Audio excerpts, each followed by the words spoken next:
திரு மணிகண்டன், கொண்டாடி இருக்க வேண்டிய விஷயம்தான். வெள்ளிக்கிழமை தான் சந்திப்பு நடந்து கூட்டணி உறுதிப்படுத்தப்படுது. ஒரு 4-5 நாட்கள் தான் ஆச்சு. ஒரு இணக்கமான கூட்டணினா அந்த கொண்டாட்டத்தினுடைய வெளிப்பாடு இரண்டு தரப்புலையுமே தெரியணும்ல. அதிமுக தரப்புல, பாஜக தரப்புல தெரியணும். ஆனா அது வெளிப்படையாக தெரியல அப்படின்னு சொல்றாரு. புதிய தலைமுறை நேரடிக்கு வணக்கம். தனியரசு எனக்கு மேலிடமோ பேசினாருங்க. கொண்டாட்டம்ங்கிறது அவர் ரூம்ல உட்காந்து வெளியே எட்டி பார்க்கல, எந்த பேப்பர்லயும் பார்க்கலையாட்டு கூட்டணி அறிவித்து அடுத்த நாள் திரு எடப்பாடி பழனிசாமி சேலம் விமான நிலையத்துக்கு வந்தாரு. கட்டுக்கடங்காத கூட்டம். எப்பயுமே அவர் வர்றப்ப இருக்கிற கூட்டத்தை விட பாத்தீங்கன்னா 5 மடங்கு கூட்டம். சேலம் ஏர்போர்ட்டுங்கிறது ஒரு சின்ன ஏர்போர்ட். அவர் வெளியேறதுக்கே கிட்டத்தட்ட 1/2 மணி நேரம் ஆச்சு அந்த ஏர்போர்ட் விட்டு வெளியேறதுக்கு. அதாவது நான் என்ன கேட்கறேன்னா, இந்த தனியரசு வீட்டுல மற்றவங்க வீட்டுல எல்லாம் அதிமுக தொண்டர்கள் போய் அப்படியே கியூல நின்று அண்ணனே இந்த கூட்டணி நாங்க விரும்புறேன்னா எப்படியாவது இதுக்கு இந்த கூட்டணியை முடிச்சு விட்டுருங்கன்னு இவங்க கிட்ட யாராவது கேட்கிறாங்களா? இவர் வேப்பல் அடிச்சாரு, இவர் பன்னீர்செல்வத்துக்கு வேப்பல் அடிச்சாரு. இதோட நடைமுறை என்ன அப்படின்னு கேட்டீங்கன்னா, பாஜகவுடைய ஐக்கியம் ஆகி முத்தம் சரணம் கச்சாமிங்கிற மாதிரி மோடிசாமி சரணம் கச்சாமின்னு போய் இருக்கிற பன்னீர்செல்வத்தை ஆதரிச்சுக்கிட்டு ஒரு பக்கம் பாத்தீங்கன்னா பாஜகவுக்கு எதிர்ப்பா நம்ம முடிச்சிடும். நான் ஒண்ணுனா நீங்க பேசுறது நான் குறுக்க பேசல சார். ஒரு அவர் கேட்டது நீங்க குறுக்க பேசாதீங்க சார். ஸ்டுடியோல இருந்து பேசுறீங்க. நான் ஒண்ணு சொல்லிட்டு இருக்கேன். நான் அதிமுக அரசியலில் உற்று நோட்பவன், அரசியல் விமர்சகர், பொதுவா பேர் போட்டுக்கல. நாட்டுக்கு மோடி, சேட்டுக்கு எடப்பாடி, 2 பேர்த்தையும் ஆதரிச்சு பேசுறவன். குறிப்பா நான் திரு எடப்பாடி பழனிசாமியோட அரசியல் உற்று நோக்குகிறவர்னு சொல்றேன். 2 நாளைக்கு முன்னாடி மரியாதைக்குரிய உள்துறை அமைச்சர் போன்ல அழைச்சு திரு எடப்பாடி பழனிசாமி, உங்களோட பிரஸ் மீட்டுக்கு அப்புறம் இங்க இந்த மாதிரி வேற இன்டர்பிரேஷன் ஓடிட்டு இருக்கு, இதை நான் தெளிவுபடுத்திடுறேன், இல்ல நீங்க தெளிவுபடுத்துங்கன்னு கேட்டப்ப மரியாதைக்குரிய உள்துறை அமைச்சர், தமிழகத்தின் கூட்டணி தலைவர் நீங்க தான், அதனால please Edappadi Palaniswami you go get you explain it before your people அப்படின்னு அவர் சொன்னதுக்கு அப்புறம் தான் நேற்றுக்கு காலையில் அவர் தெளிவா சொன்னாரு. எந்த விதத்திலையும், ஏன்னா முதல் சிட்டிங் முதல்ல அடிப்படை சார், நீங்க கொஞ்சமாவது இன்சைட் இன்ஃபர்மேஷன் தெரிஞ்சுட்டு பேசணும் சார். தனியரசு நீங்க இவருக்கு ரொம்ப க்ளோஸா இருக்கீங்களா? அமித்ஷா போன வாரம் நயினார் நாகேந்திரன் தலைவர் ஆக மாட்டாருன்னு சொன்னீங்க. தலைவர் ஆவார்னு சொன்னேன். அதிமுகவோடு பாஜகவோடு நெருக்கமா இருக்கிற நீண்ட காலம் தொடர்பு இருக்கிற எங்க சேலம் மணிகண்டன் தெரியாத தனியரசுக்கு எப்படி தெரிஞ்சிச்சு? நெல்லை சார்ந்த நயினார் நாகேந்திரன் பாஜக தலைவர் சொன்னது முதல் தனியரசு. பேசுங்க பேசுங்க பேசுங்க. 2 பேரும் டெல்லியில உட்கார்ந்த 1-to-1 சிட்டிங்லயே திரு அமித்ஷா அவர்கள் திருக்குறள் மாதிரி 2 அவர்கள் சொன்னது, mister Edappadi Palaniswami 2026 for yours, 2029 for BJP. 2 சந்தேகம் மட்டும்தான், நீங்க அதை கிளாரிஃபை பண்ணிடுங்க. 2 வாரத்திற்கு முன்பு திரு அமித்ஷாவை திரு இபிஎஸ் டெல்லியில சந்திக்கிறாரு. சந்திப்பு முடிஞ்ச 2 நிமிஷத்துல 2026 தமிழ்நாட்டில் என்டிஏ கூட்டணி ஆட்சின்னு ட்வீட் பண்றாரு திரு அமித்ஷா. செய்தியாளர்களை சந்திக்கிறார் திரு இபிஎஸ். தமிழ்நாட்டு பிரச்சனைகள் தொடர்பாக தான் நான் பேச போனேன் அப்படின்னு அவர் விளக்கம் கொடுக்கிறார். அப்புறம் இங்கே சென்னையில் ப்ரெஸ் மீட் நடக்குது. நீங்கள் சொன்னீங்க இல்லையா, நீங்கள் தான் கூட்டணியின் தலைவர், அதனால் நீங்களே கூட்டணி ஆட்சி தொடர்பாக விளக்கம் கொடுத்துருங்கன்னு அமித்ஷா இபிஎஸ்ட சொன்னதாக. அப்போ இங்கே ப்ரெஸ் மீட்லேயும் திரு அமித்ஷா என்ன சொல்லியிருக்கணும்னா, நீங்கள் தான் கூட்டணியின் தலைவர், கூட்டணி தொடர்பாக நீங்களே ப்ரெஸ்கிட்ட பேசிடுங்கன்னு சொல்லணும். அதுவும் பேசலை.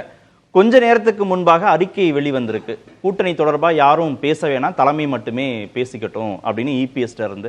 இதெல்லாம் முரண்பாடுகளா தெரியலையா? 3 கேள்வி கேட்டிருக்கேன். உங்களோட கீழ இருந்து வரங்க.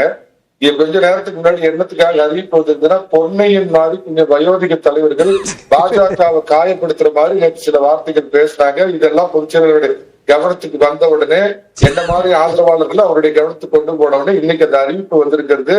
அதனாலதான அவருடைய வேற இவருக்கு கொடுத்த அறிவிப்பினால் அல்லங்கிறது தெளிவுபடுத்துறேன்.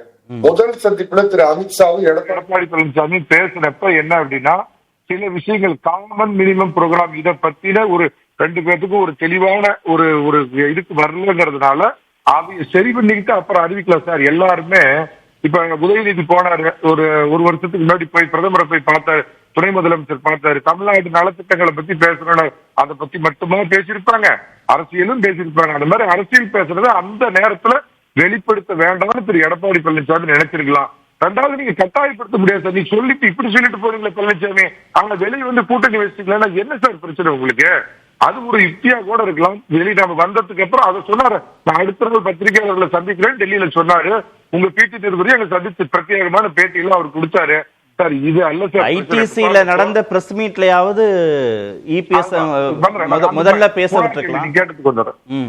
அதாவது அன்னைக்கு காலையில முதல்ல சந்திக்கிறதா இருந்தது எடப்பாடி பழனிசாமிக்கு நட்சத்திரப்படி அன்று பிறந்த நாள். தயவு செஞ்சு புரிஞ்சுங்க. அப்ப அவர் என்ன சொன்னார்னா, ஏன்னா அம்மா வழியில அவரு நல்ல நேரம் கெட்ட நேரம்லாம் பார்த்து தான் வெளியே போவாரு.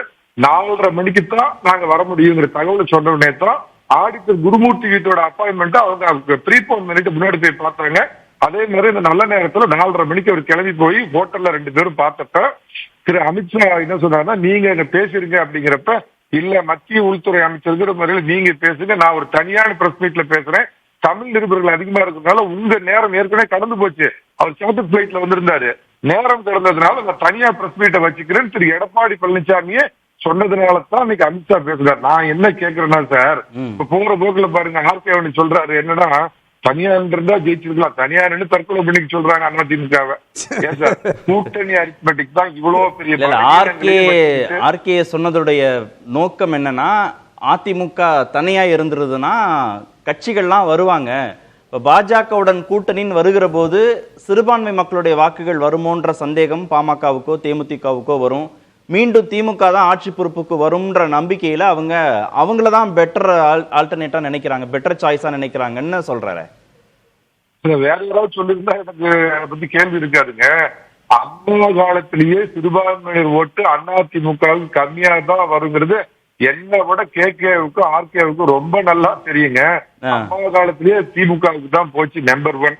2024 ஒரு பரிச்சார்த்தமான முயற்சி திரு எடப்பாடி பழனிசாமி எடுத்து பார்த்தும் யாரும் கூட்டணிக்கு வரல நம்பர் 2. 2019 2021 மோடி வேணுமா வேண்டாமா அப்படிங்கிற தேர்தல்ல பாஜகவோட கூட்டணி வச்சப்ப லட்சக்கணக்கான ஓட்டுல அதிமுக தோத்து போச்சு. அது 2021 சட்டமன்ற தேர்தல்ல எடப்பாடி பழனிசாமி வேணுமா ஸ்டாலின் வேணுமாங்கிறப்ப வடநாட்டு புரோகிதரை கூட்டிட்டு வந்து 400 கோடி செலவு பண்ணி கூட அதிமுக வெறும் 4% வாக்குல தான் வெற்றி வாய்ப்பு எழுது. பாஜக அன்னைக்கு உடன் இருந்தது. அடிக்கடி ஒரு நிபுணர் சொல்வார், ஆப்பிள் வேறு. மணிகண்டன் இபிஎஸ்க்கு ஆதரவா பேசுறாரா பாஜகவுக்கு ஆதரவா பேசுறாரான்னு தெரியல. பாஜக சுமங்கிறது இல்ல, பாஜக தூக்கிட்டு வந்தா எதுவோ அது வந்து இஸ்லாமாபாத்ல தொடங்கின கட்சி இல்ல ஆப்கானிஸ்தான்ல தொடங்கின கட்சி மாதிரி சொல்றீங்களே. சட்டமன்ற தேர்தல்ல 7.5 இல்லாத 4.5 ஆண்டு நல்லாட்சி அதிமுக காரர் வந்து இப்படி நீங்க சொன்ன மாதிரி சொல்லுவாரா, இனிமே வந்து சிறுபான்மை மக்களோட வாக்குகளே அதிமுகவுக்கு வராது, பாஜகவோடு கூட்டணி வைக்காததுனாலதான் லட்சக்கணக்கான வாக்குகள் அதிமுக இழந்துடுச்சு, மெகா கூட்டணி அமைக்கணும்னு முயற்சி பண்ணி இபிஎஸ் தோத்து போயிட்டாருன்னு இபிஎஸ் ஆதரவு நிலைப்பாட்டில் இருக்கிற ஒருத்தர் அதிமுக காரர் ஒருத்தர் இப்படி பேசுவாரா? வேண்டும் மோடி மீண்டும் மோடி சொன்னதும் சேலமணிகண்டன் தான். I am not the official spokesperson of ADMK. 2 பேரும் கூட்டணி முடிஞ்சிருந்த காலத்திலே நாட்டுக்கு மோடி ஸ்டேட்டுக்கு எடப்பாடி அப்படின்னு மத்தியில நான் பாஜகவை ஆதரிச்சு பேசுனேங்கிறது உங்களுக்கு. எடப்பாடினாலும் நீங்க அவர் ஆதரிச்சு தானே பேசி இருந்திருக்கணும், உங்க கொள்கைப்படியே வரும். சார் நீங்க இந்த ஒரு உருவகப்படுத்துறீங்க ஏதோ அதாவது சார் காலகாலமா இஸ்லாமியர்கள் ஓட்டு அம்மா காலத்திலேயே வரலங்கிறது கேகே உங்களுக்கு நல்லா தெரிஞ்ச நிதர்சனம் உண்மை. பாஜக கூட இருந்தப்ப அதான் இந்த ஒரு வார்த்தை சொல்லிடுறேன், வர்ற 2026 தேர்தலுங்கிறது 7.5 இல்லாத 4.5 ஆண்டு நல்லாட்சி கொடுத்த எடப்பாடி பழனிசாமி வேண்டுமா, திராவிட மாடல் ஆட்சி கொடுத்த ஸ்டாலின் வேண்டுமா? இங்க மோடி அல்ல, அவங்க ஜூனியர் பார்ட்னர், அவருக்கான தேர்வு முடிஞ்சிருச்சு. ஓகே, இடைவேளைக்கு பிறகான விவாதத்தை இந்த புள்ளியில இருந்தே தொடங்குவோம். ஒரு விஷயம் மட்டும் சொல்லுங்க, நான் இடைவேளைக்கு போறேன். கூட்டணிக்கான தலைவர் இபிஎஸ் தான் அப்படிங்கறதுல பாஜக தெளிவா இருக்கு, அமித்ஷா அப்படிதான் சொல்லி புரிய வச்சிருக்காரு அப்படிங்கிறது நயினாருக்கு தெரியும்னா, சீமானா வாங்கன்னு அழைக்கிறதும் விஜய வாங்கன்னு அழைக்கிறதும் இபிஎஸ் தானே அழைச்சிருந்திருக்கணும், நயினாரே அழைக்கிறாரு. மரியாதைக்குரிய எங்க திராவிட தேசிய மாப்பிள்ளை நயினார் நாகேந்திரன் இந்த கட்சியுடைய தமிழகத்தை பொறுத்த மட்டும் ஜூனியர் பார்ட்னர். கூட்டணிக்கு அவரு பலம் சேர்க்கிறார். சீமானுக்கும் எடப்பாடி பழனிசாமிக்கு அதிமுக ஏதோ டிஷும் சண்டை இல்லையே, விஜய்க்கும் திரு எடப்பாடி பழனிசாமிக்கு பாராமுகம் இல்லையே. கூட்டணிக்கு ஒரு பாயாசத்துல கூட பாத்தீங்கன்னா ஒரு 4 இதை எடுத்து போட்டு அதுக்கு கூடுதல் சுவை சேர்த்துற மாதிரி கூட்டணியை பலம் சேர்த்துறது எங்க திராவிட தேசிய. எடப்பாடி என்ன நினைக்கிறாருன்னு தெரிஞ்சுக்கிட்டாரா நயினார்? ஆட்சியிலும் பங்கு அதிகாரத்திலும் பங்கு, தான் தான் முதலமைச்சர் வேட்பாளர்னு விஜய் சொல்லியாச்சு, தனித்து போட்டின்னு சீமான் சொல்லியாச்சு. அப்படியும் வாங்கன்னு கூப்பிட்டாருன்னா அதுல இபிஎஸ் நிலைப்பாடு என்னன்னு தெரிஞ்சுக்கிட்டு தான் பேசுறாரா நயினார்? நிலைப்பாடு உன்னுடைய முயற்சி வெற்றி பெற்றால் சந்தோஷம். ஜெயிச்சா மகிழ்ச்சி, தோற்றாய் பயிற்சி. இன்னொருத்தர் சொல்லுவார் அதே மாதிரிதான். இந்த ஆட்சியிலும் பங்கு, அதிகாரத்திலும் பங்கு. அங்க திமுக பக்கம் ஒழிக்கிற கொள்கை அங்க என்ன வெடிக்க போகுதுன்னு பாருங்க. திரு எடப்பாடி பழனிசாமி தெளிவுபடுத்திட்டா தமிழகத்தின் தேசிய ஜனநாயக கூட்டணியின் தலைவருங்கிற முறையில தனி ஆட்சி அதிமுக ஆட்சி. இன்னைக்கு வரைக்கும் அமித்ஷா அதை மறுத்து சொல்லல. மரியாதைக்குரிய அமித்ஷா மறுத்து சொல்லுங்கிறப்ப ஸ்டேட்டஸ்கோ தொடருது. இவரை அண்ணன் தனியருக்கு இப்படியே பேசுவோம். ஸ்டேட்டஸ்கோ யாரு சொன்னதுன்னு தெரியல. அமித்ஷா சொன்னதுதான் ஸ்டேட்டஸ்கோவா இல்ல 3EPS சொன்னது மறுத்து சொன்னதான்றத பேசுவோம். இடைவேளை எடுத்துப்போம். ஒரு இடைவேளைக்கு பிறகு நம்ம பேசுவோம்.